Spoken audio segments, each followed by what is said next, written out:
প্রিয় বন্ধুরা, আজকে এলাম একটা স্বরচিত কবিতা নিয়ে। তো আজকের কবিতাটির নাম দিয়েছি ভয়ের মাঝেও ন্যায়ের পতাকা। কলমে ও কণ্ঠে মনোজ ভট্টাচার্য। ভয় ব্যাপারটা ব্যবহৃত হয় নানান অর্থে বারংবার। যুগ যুগ ধরে ভয়ের কারণে কাবু হয়েছে মন সবার।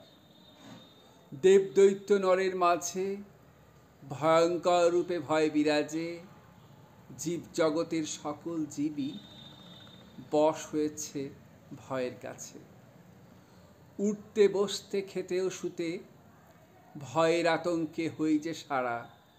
আজীবন এই ভয়ের কারণে হয় অনেকেই দিশেহারা। আমির থেকে ফকির সকলে নানান ধরনের ভয়ে কাবু। বোকা গাধা হাঁদারা ভয় আজগুবি ভয়ে জুবুথুবু।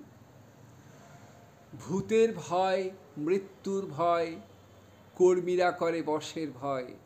কালো টাকার পাহাড় জমিয়ে ধনীবাবুদের হরেক ভয়। ঘুষখোরদের পাবলিকে ভয়, মন্ত্রী নেতার জনতাতে ভয়। অসৎ মানুষের সততাতে ভয়, সৎ মানুষের দুর্নামে ভয়। অনেক স্বামীর স্ত্রীতে ভয়, অনেক স্ত্রীর স্বামীকে ভয়। প্রেমিক প্রেমিকা ভয়ে মরে যদি প্রেমে ব্রেকআপ হয়। সম্মানের অসম্মানে ভয়, ছেলেপুলের গার্জেনে ভয়। ধার্মিকদের অধর্মের ভয়, ঘুষখোর পুলিশের আইনের ভয়। ভয় ভয় ভাই আরও কত ভয় বলে শেষ করা যায় না। ভয়ের ক্ষমতা অসীম জেতায়, ভয়কে জয় করা যাবে না।